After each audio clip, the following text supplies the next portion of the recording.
Olá, boa noite. Que tempo especial, né? Que tempo agradável, que nós podemos desfrutar da presença de Deus, podemos desfrutar do poder, da graça de Deus através da adoração. Tenho certeza que você foi impactado e tenho certeza que o Senhor falou com você e vai continuar falando ainda muito mais, vai continuar ministrando ao seu coração. Então continue aberto para aquilo que Deus vai fazer. Eu quero continuar falando sobre Jeremias. Eu falei da situação, do contexto que Jeremias estava, né? Quando escreveu o livro do profeta Jeremias, e mesmo quando escreveu o livro de Lamentações, o contexto que Jeremias viveu. E aí eu quero trazer hoje o foco não sobre Jeremias, mas quero trazer o foco hoje sobre um personagem aqui, uma figura que foi muito importante para Jeremias no momento de dificuldade, no momento de luta, onde Jeremias havia sido abandonado por toda uma nação, e abandonado pelas autoridades e perseguido, e estava preso dentro de uma cisterna sem água, que só havia lama, e insalubre e tal. E aí Deus levanta esse homem, Ebed-Meleque, que era um etíope, um escravo, que vivia servindo ao rei de Judá, e aí eu quero falar um pouco sobre ele. Então vamos ler, acompanhe comigo, por favor, se você puder, Jeremias 38, do 1 ao 13. Jeremias 38, do 1 ao 13. Vamos lá.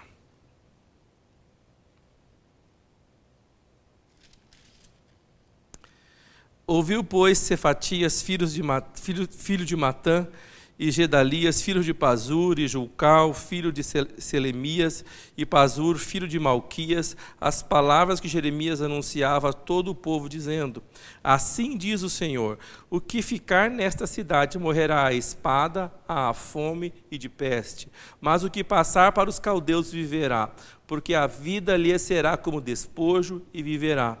Assim diz o Senhor, esta cidade infalivelmente será entregue nas mãos do exército do rei da Babilônia, e este a tomará. Disseram os príncipes ao rei: morra este homem, visto que ele, dizendo assim estas palavras, afrouxa as mãos dos homens de guerra que restam nessa cidade, e as mãos de todo o povo, porque este homem não procura o bem-estar para o povo, e sim o mal. Disse o rei Zedequias: eis que ele está nas vossas mãos, pois o rei nada pode contra vós outros. Tomaram então a Jeremias e o lançaram na cisterna de Malquias, filho do rei, que estava no átrio da guarda. Desceram a Jeremias com cordas na cisterna, não havia água senão lama, e Jeremias se atolou na lama. Ouviu Ebed-Meleque, o etíope, eunuco, que estava na casa do rei, que tinha metido a Jeremias na cisterna. Ora, estando o rei assentado à porta de Benjamim, saiu Ebed-Meleque da casa do rei e lhe falou: ó rei, senhor meu, agiram mal estes homens em tudo quanto fizeram a Jeremias, o profeta, e que lançaram na cisterna, no lugar onde se acha, morrerá de fome, pois já não há pão na cidade. Então deu ordem o rei a Ebed-Meleque, o etíope, dizendo: toma contigo daqui 30 homens e tira da cisterna o profeta Jeremias, antes que morra. Tomou Ebed-Meleque os homens consigo e foi à casa do rei, por debaixo da tesouraria, e tomou dali umas roupas usadas e trapos, e os desceu a Jeremias na cisterna por meio de cordas.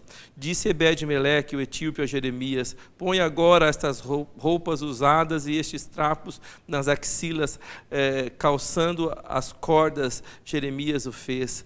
Puxaram a Jeremias com as cordas e o tiraram da cisterna, e Jeremias ficou no átrio da guarda.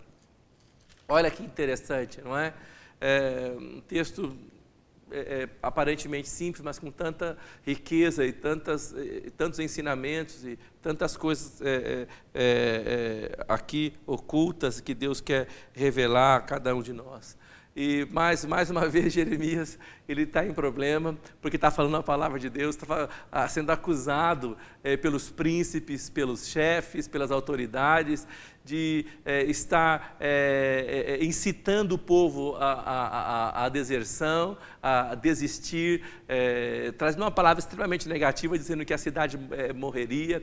E ele falou tão certo o seguinte: se vocês não saírem dessa cidade, se vocês não se entregarem aos caldeus, vocês morrerão pela espada. O exército dos caldeus de Nabucodonosor os matará pela espada, ou vocês morrerão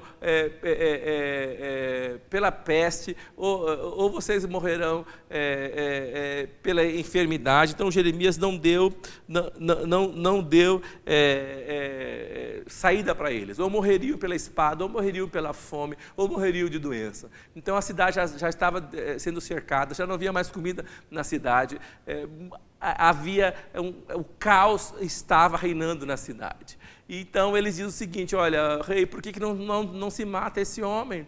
Por que não matamos esse homem? Esse homem só profetiza coisas negativas. Esse homem, ao contrário, ele diminui o ânimo do povo, destrói o moral do povo, né? O povo fica triste e chateado, e não é só isso. Pelo que nós lemos no texto, nós depreendemos que muita gente do exército também já havia desertado, abandonado, fugido, ouvido as palavras de Jeremias. Eu quero dizer uma primeira coisa, que Jeremias tinha completa razão e completa certeza: quem ficasse na cidade realmente morreria ou pela espada, ou morreria pela fome, ou morreria pela peste. Então a Bíblia fala que crede no Senhor vosso Deus, estareis seguro, crede nos seus profetas e prosperareis. Eu acho que em tempos de crise, Deus vai levantar homens e mulheres como verdadeiros profetas no meio da crise, no meio da situação, para dar direção ao povo, para dar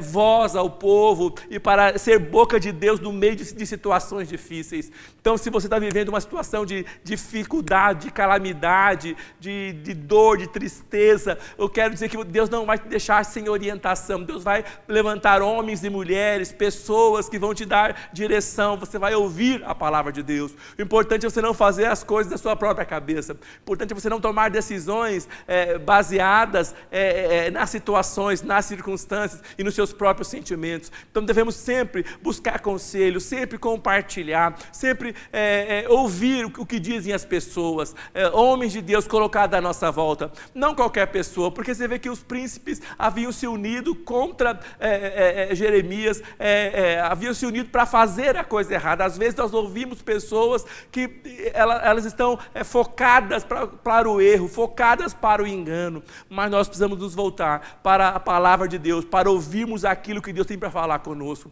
Talvez você esteja vivendo um momento de extrema dificuldade, talvez você esteja vivendo um momento de muita dureza e tristeza, e eu vejo isso conforme Jeremias é colocado na cisterna, colocado na lama, e aparentemente havia sido esquecido, mas Deus não havia esquecido Jeremias. Deus já havia preparado o livramento para Jeremias. Então eu quero dizer que cada um de nós, não interessa o que nós estejamos vivendo, não interessa a situação pela qual nós estamos passando. Às vezes nós estamos dentro da situação porque nós cometemos erros, talvez nós estamos dentro de situações porque tomamos passos errados, muitas vezes ouvimos conselhos errados e nós nos colocamos em situação de dificuldade, mas há um Deus misericordioso. Nós falamos isso domingo passado, um Deus cuja misericórdia se renova a cada manhã, o Deus que nos colocou em pé o dia de hoje, abriu nossos olhos, nos deu vida. Então eu quero dizer a você que talvez você esteja num momento de grande dificuldade porque você tomou decisões erradas, ouviu conselhos errados, colocou a Deus à parte, você não deu ouvidos à palavra de Deus, mas Deus tem misericórdia o suficiente para te alcançar, mesmo que seus pés estejam atolados na lama, dentro do buraco, Deus tem como te alcançar. Não é o caso de Jeremias. Jeremias estava nessa situação porque havia pregado a palavra de Deus e falado a verdade. Muitas vezes, ao falarmos a verdade, nós nos comprometeremos. Muitas vezes, eu acho que essa é a grande questão, muitos de nós cristãos não queremos nos comprometer, queremos ficar em cima do muro, como se diz por aí, queremos ficarmos imparciais, mas não há como ficarmos imparciais, precisamos ouvir, ver a palavra de Deus e obedecer essa palavra, para que possamos prosperar naquilo que Deus tem para cada um de nós. Este é o nosso alvo. Às vezes nós somos irmãos, nós estamos vivendo na mesma casa, nós somos da mesma família, às vezes frequentamos a mesma igreja, mas nossos corações estão divididos. Por quê? Porque nós estamos buscando o nosso próprio interesse, mas que Deus nos ajude nesses dias, que o mundo está sendo colocado em pandemia, que o mundo está sendo colocado em quarentena, o mundo está sendo colocado em xeque, que Deus possa colocar dentro do nosso coração o desejo de fazermos a sua vontade somente. Eu acho interessante quando os príncipes falam com o rei, e o rei fala com ele assim: faça com Jeremias aquilo que vocês quiserem. Jeremias está nas mãos de vocês. Gente, Jeremias não estava nas mãos desses homens, Jeremias não estava nas mãos desse rei, Jeremias estava nas mãos de Deus. Apesar de muitas vezes os homens agirem contra nós com injustiça, com maldade, com mentira, com guerra, com tanta coisa errada, apesar dos homens muitas vezes agirem contra nós mal intencionados, com calúnia, preparar armadilhas para nós, e muitas vezes Deus permite que às vezes até nós somos pegos nessas armadilhas, coisas acontecem que nos tiram a paz, nos tiram o sono, mas isso não quer dizer que nós estamos nas mãos desses homens. Você está nas mãos de Deus, e Deus certamente te trará socorro de qualquer lugar. E quero lhe dizer uma coisa: Deus trará socorro para você da onde você menos espera, porque Deus é um Deus de coisas improváveis, da onde você menos está esperando e aguardando. Talvez Jeremias pudesse esperar pelo rei, esperar pela justiça, esperar pelo bom senso, mas Jeremias não estava esperando nesses homens, Jeremias estava esperando em Deus. Que lição para mim, que lição para você. Precisamos esperar em Deus. Então eu quero dizer para você hoje, dentro dessa nossa série sobre manter elevada a expectativa, e eu quero que você espere o melhor. Jeremias naturalmente não podia esperar o melhor, mas ele espiritualmente, ele estava conectado com Deus, ele poderia esperar o melhor. E eu quero profetizar para você, meu querido, minha querida, você que está me ouvindo nessa noite, quero dizer a você: Deus tem para você o melhor. Receba nessa noite o melhor, receba nessa noite o melhor, porque se Deus lhe escolheu fazer o bem, não há quem lhe possa fazer o mal, porque agindo Deus, quem o impedirá? Então Deus, Ele tem um propósito para você, Ele vai realizá-lo com certeza. Então, dentro desse meu primeiro ponto, eu quero falar para você, hoje, eu quero dizer para você que talvez algumas atitudes você possa tomar para manter a sua expectativa elevada, para manter, para ser treinado em esperar o melhor. É engraçado como nós, às vezes, nós sempre esperamos o mal, né? Nós sempre pensamos negativo. Parece que a mente humana está programada para pensar o negativo, mas nós devemos reprogramar a nossa mente. Nós devemos trazer uma forma, renovar a nossa mente, assumir uma forma de esperarmos o melhor de Deus. Como a Bíblia fala, precisamos renovar a nossa mente e não nos conformarmos com este mundo. E aí eu quero dizer para você, a primeira coisa: ajustar o foco interior. Você precisa aprender a ajustar o foco interior. Eu creio que aquilo que nós cremos determina o nosso futuro. Então, aquilo que nós pensamos, a Bíblia fala que aquilo que o homem pensa de si mesmo, isso ele é, assim ele se torna. Então, o que cremos determina nosso futuro, e o que cremos determina as nossas atitudes, e nossas atitudes determinam o nosso destino. Então, não é que eu estou falando assim: pastor, você está falando então que se eu começar a acreditar numa coisa, aí eu vou ter um pensamento positivo e começar a falar aquela coisa e começar a imaginar. Não estou dizendo. Dizer para você, aquilo que você crê, muda a sua atitude, e a sua atitude muda o seu destino. Então Deus vai mudar, se você quer mudar o seu destino, então você precisa mudar a sua atitude, que pode ser mudada quando você mudar do seu interior. Pense nesse homem, nesse etíope, não é isso? Qual que é a história de Ebed-Meleque? E a primeira coisa que eu quero dizer para você é que os etíopes eram uma nação que muitas vezes que se alinhou contra Israel, que se alinhou contra a vontade de Deus, que se alinhou contra os propósitos de Deus. E aí nós vemos alguns homens, aí eu posso dizer que aquele eunuco aquele etíope que Felipe batizou em Atos dos Apóstolos, e aí eu posso falar desse etíope aqui, desse eunuco também, que apesar da nação escolher não se alinhar com os propósitos de Deus, ele escolheu se alinhar a Deus e aos propósitos de Deus. Era um momento de extrema corrupção, de extrema dificuldade, de extrema apostasia. Por que caiu Judá? Judá caiu por causa da apostasia, esqueceram a Deus, mas esse homem ele não se ateve a isso. Sua própria nação não era uma nação de Deus, e agora a nação de Deus havia caído, mas este homem estava em pé, porque ele decidiu não se alinhar, ele decidiu não ficar ao lado dos ímpios e praticar a impiedade, mas ele decidiu estar alinhado com Deus e o seu propósito. Você fala, é fácil ele tomar uma decisão dessa. Ele estava ali, o profeta Jeremias estava ali falando, havia profetas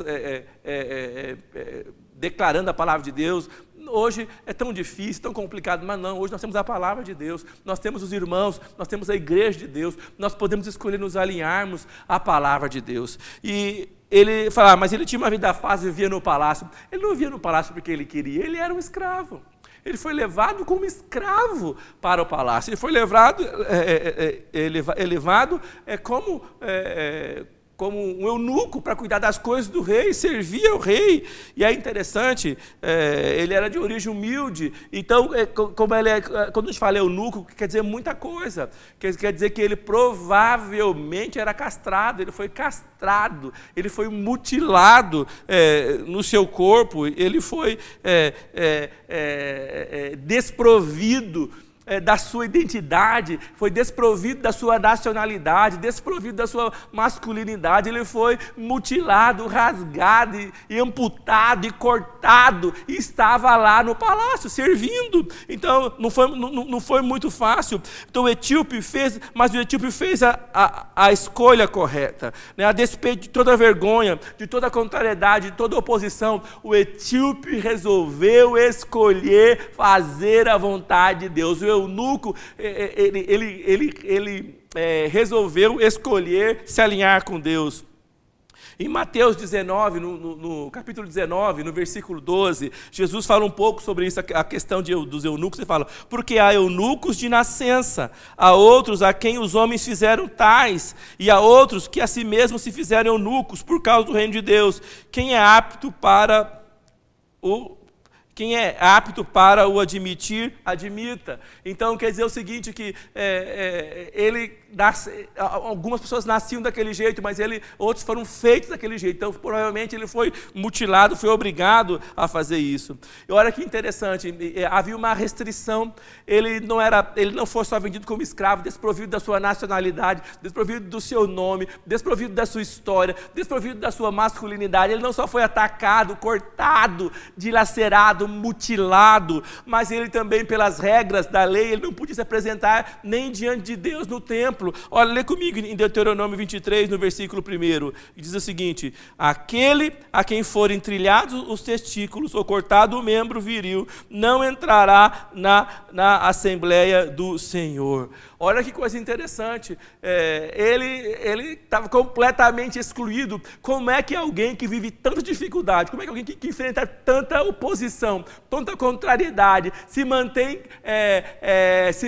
são? Ele estava ele tinha saúde mental, saúde emocional. O seu corpo talvez houvesse sido tocado pelas pessoas, mas o seu espírito, porém, estava intacto, intocável.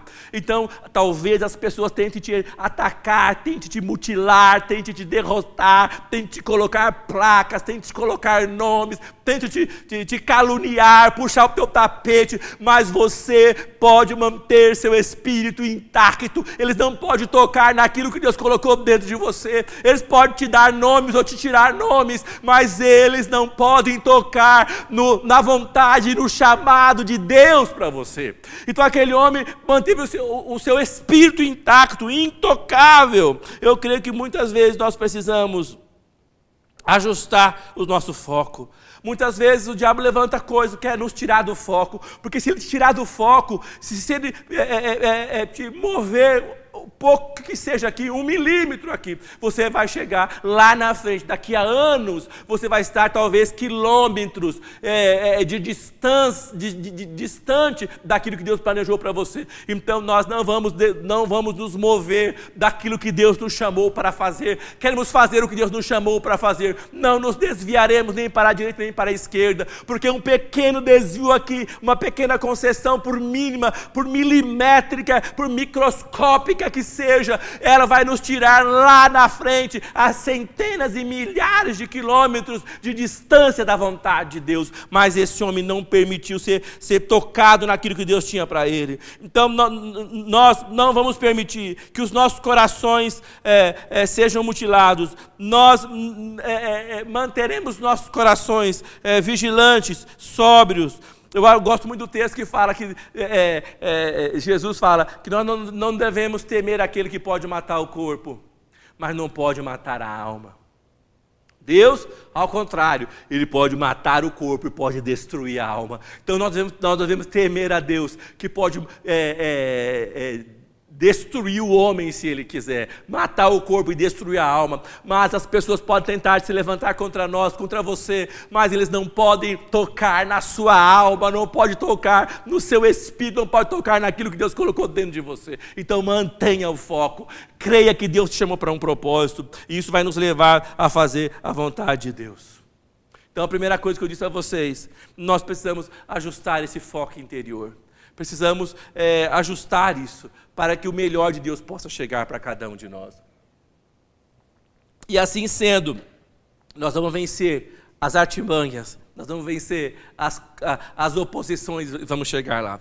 E aí eu quero falar com você, além de ajustar o foco interior, a segunda coisa que eu quero falar com você é uma coisa bem interessante. Nós devemos aprender a servir com excelência, porque servir com excelência agrada a Deus. Fala, meu pastor, que esse negócio de servir é tão ruim. É muito mais fácil ser servido, é muito mais gostoso ser servido. Quem é que gosta de servir? Não é fácil, né? Mas a Bíblia fala que quando Jesus voltar, ele vai olhar e vai procurar servos que estejam servindo bem. Ele diz o seguinte, bem-aventurados aqueles servos que forem achados fazendo tal coisa, servindo bem. Então servir não é só parte da vida, servir é parte do propósito, servir é o segredo do sucesso, está em servir, mas não servir de qualquer maneira, mas é servir com excelência. Então pense nesse homem, ele era o eunuco, estava lá no rei, ele tinha intimidade com o rei, porque nós lemos como ele chega ao rei e fala, ao rei, não deixe Jeremias ficar lá no poço, na lama, porque ele certamente morrerá de fome, vai morrer com doença, porque devia ter animais lá dentro, e insetos, e tanta coisa lá. Ele falou, Deus, não deixe que Jeremias morra. Então ele tinha intimidade com o rei, porque deveria tê-lo servido há muito tempo. Quer dizer, um homem que havia sido despojado, como eu falei para vocês, da sua identidade, despojado da sua integridade física, o homem que havia perdido tanta coisa, estava servindo ao rei, e me parece, como a gente entende, não estava servindo de qualquer jeito, não estava servindo mal, não tinha cara feia, parece que estava servindo com alegria. Nós precisamos aprender a servir com alegria. Gente, como é bom servir, mas se você quiser servir a maneira bíblica, a maneira de Deus, nós temos que servir com alegria, e servir, nós precisamos aprender a coisas para serem feitas. Em Marcos 10, 32 a 45, eu não coloquei aqui, mas depois você pode ler em casa. O que diz? Fala que Jesus diz o seguinte, que é o segredo de que quem quiser ser o maior entre as pessoas, deve aprender a servir. Então, parece que o segredo para prosperar, o segredo para ser grande, é aprender a ser pequeno. O segredo para avançar é aprender a se rebaixar e servir. O segredo para ir além, para prosperar, é aprender a servir. Que Deus sempre nos dê graça, nos dê oportunidade para que possamos servir, mas servir com alegria. Como é importante isso, como é importante aprendermos isso. Nós precisamos entender. Olha, em Atos 20, 35, o que Jesus disse, eu acho sensacional isso, está bem no finalzinho, mas vamos ler o versículo inteiro. Fala o seguinte: tendo-vos mostrado em tudo que trabalhando assim é necessário, é imperativo socorrer os necessitados e recordar as palavras do próprio Senhor Jesus. Quais palavras são as do próprio Senhor Jesus? Que mais bem-aventurado é dar do que receber. Então o que quer dizer bem-aventurado? É mais do que feliz, é bem-aventurado, é próspero, é saudável, é cheio de alegria, é cheio de vida, é melhor dar do que receber. Então se Jesus falou isso, então entenda, precisamos aprender a fazer isso, a aprender a servir os nossos irmãos na célula, porque é importante servir a célula, servir os nossos irmãos da igreja, servir a nossa liderança, servir o nosso líder de célula, servir aos diáconos que trabalham conosco com tanta excelência, tanto cuidado, servir aos pastores que estão pastoreando sobre o povo, homens e mulheres de Deus, servi-los com alegria, servi-los com graça. Olha o que diz em Marcos capítulo 9, versículo 35, diz o seguinte: e ele, Jesus, assentando-se, chamou os 12 e lhes disse: se alguém quer ser o primeiro, será o último e servo de todos. Então, quem quer prosperar? Se nós estivéssemos na igreja, no culto, se eu levantasse a mão, quem quer prosperar? Quem quer chegar primeiro? Quem quer o primeiro lugar? Quem quer o primeiro lugar no pódio? Quem quer chegar lá? Quem quer dizer, uhul, venci, venci, venci? Quem quer ter prosperidade? Quem quer avançar? Então, todo mundo ia querer. Então, está dizendo o seguinte: se você quiser esse lugar, você deve aprender a ser o último e ser servo de todos. Que essa mentalidade de homens e mulheres que servem a Deus e à igreja e um ao outro. Aí eu quero dizer a você o seguinte, eu falei servir aos irmãos na célula que estão próximo da gente. Servir aos irmãos, eu fico tão feliz de escutar tantos testemunhos. E nós estamos aqui, eu vou dizer a você, eu sei de alguns, porque eu sou o pastor, eu fico sabendo de uma coisa ou outra, mas há tanta coisa maravilhosa acontecendo nesse momento que eu não sei. Como os irmãos têm servido ao outro, como os irmãos têm abençoado uns aos outros, como têm contribuído um com o outro, como têm ajudado um ao outro. Nós precisamos aprender, é assim que nós prosperaremos, é assim que nós avançaremos, amém? E eu quero dizer a você, servir aos irmãos, servir uns aos outros dentro da sua célula, servir ao seu líder de célula, gente, mas infelizmente, fala comigo, infelizmente, isso, infelizmente, há uma mentalidade que não é cristã, mas é humana, é diabólica, é terrena e é maligna, que é só dá, meu, minha, quero, eu, minha, meu. A Bíblia não é assim o Evangelho de Jesus Cristo. O Evangelho de Jesus Cristo não é vem a mim. O Evangelho de Jesus Cristo é dar uns aos outros, ajudar uns aos outros, oferecer-se uns aos outros.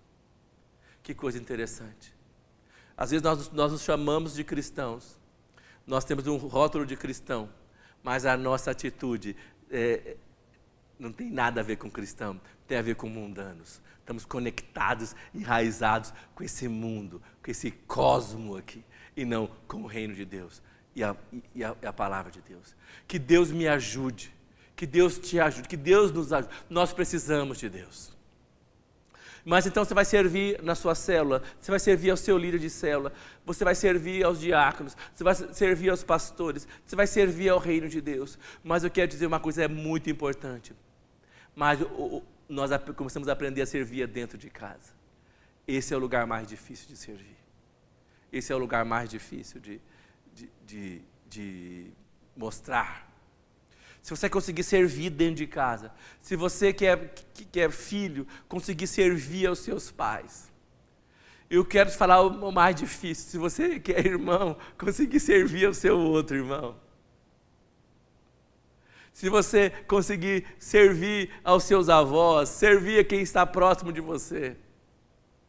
Então, você vai começar a trilhar o caminho da prosperidade, ao caminho de ser o primeiro, ao caminho de avançar, ao caminho de prosperar, ao caminho de Deus colocar você em evidência. Se você, esposa, começar a servir ao seu marido, mas ele não merece, Deus não falou se merece ou não falou servir a quem merece, Ele falou a servir. Se você começar a servir marido, se você começar a servir a sua esposa, algo sobrenatural vai começar a acontecer. Se a família inteira começar a servir uns aos outros, os pais também servirem aos filhos com alegria. Nós precisamos aprender isso. Servir bem e com excelência, não é de qualquer jeito. Mas servir bem e com excelência é uma escolha que nós fazemos.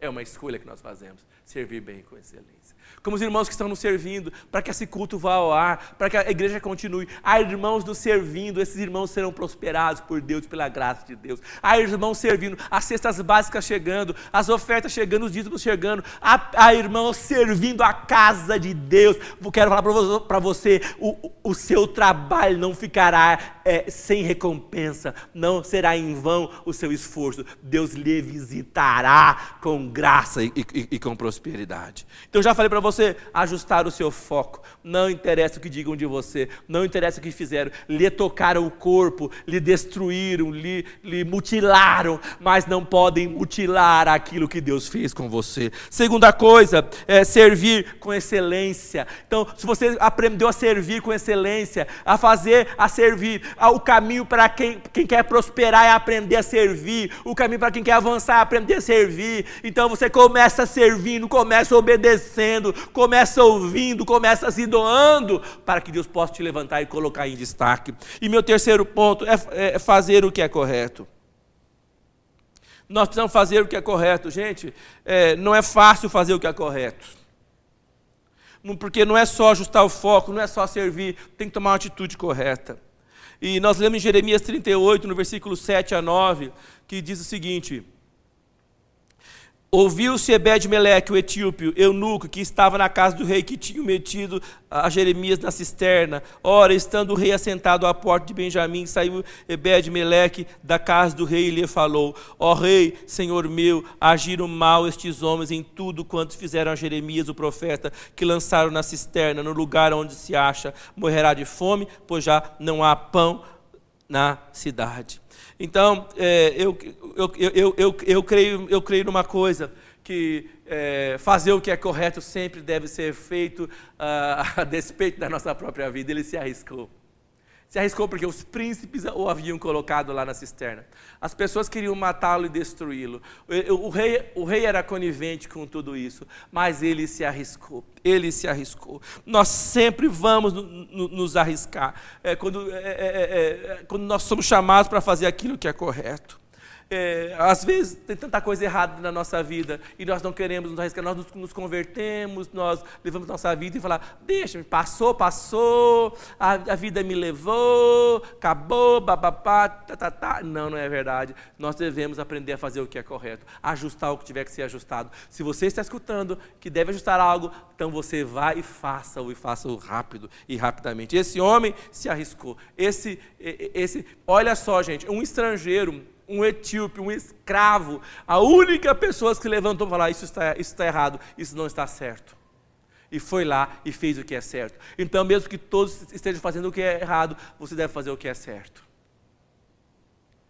Se você quiser estar alinhado com a palavra de Deus. E aí, ele não só se arriscou, mas ele estava confiando em Deus. Vamos ler comigo Jeremias 39, 15 a 18. Jeremias capítulo 39, versículos 15 a 18. Diz assim: Ora, tinha vindo a Jeremias a palavra do Senhor, estando ele ainda detido no átrio da guarda, dizendo: Vai, fala a Ebed-Meleque, o etíope, dizendo: Assim diz o Senhor dos exércitos, o Deus de Israel: Eis que eu trarei as minhas palavras sobre esta cidade para o mal e não para o bem, e se cumprirão diante de ti naquele dia. A ti, porém, eu livrarei naquele dia, diz o Senhor, e não serás entregue nas mãos dos homens a quem temes, pois certamente te salvarei e não cairás à espada, porque a tua vida te será como despojo, porquanto confiaste em mim. Então todo mundo foi preso, todo mundo virou escravo e ele ficou livre. Então nós precisamos aprender a fazer o que é certo e confiar que Deus vai honrar a sua palavra até o final. Nossa parte é fazer o que é certo e confiar que Deus vai fazer. Olha que coisa maravilhosa. Jeremias ele foi tirado da cisterna. Ele já havia sido preso num tronco antes, passou a noite num tronco antes, por esses mesmos príncipes. Os caras estavam atrás dele, perseguido. Agora ele foi jogado no poço, mas este homem se levanta para fazer o que é correto, para fazer o que é certo, arrisca-se pela palavra de Deus. Então Deus olha do céu, ainda dá uma palavra profética para ele: glória a Deus.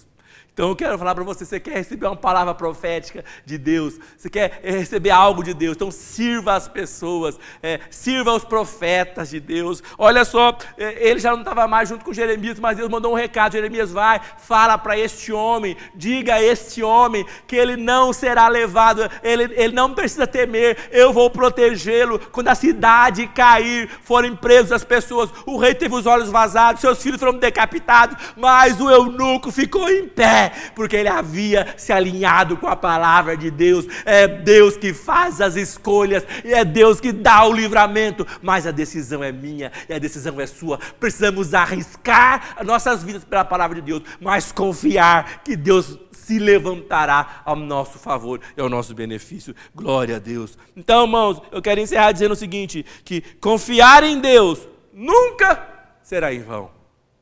Nunca será em vão. Porque Deus sempre socorrerá aqueles que nele confiam. Não confiar na sua própria força, não confiar no seu próprio braço. Confiar que o Senhor Deus vai se levantar e vai estender a mão para você.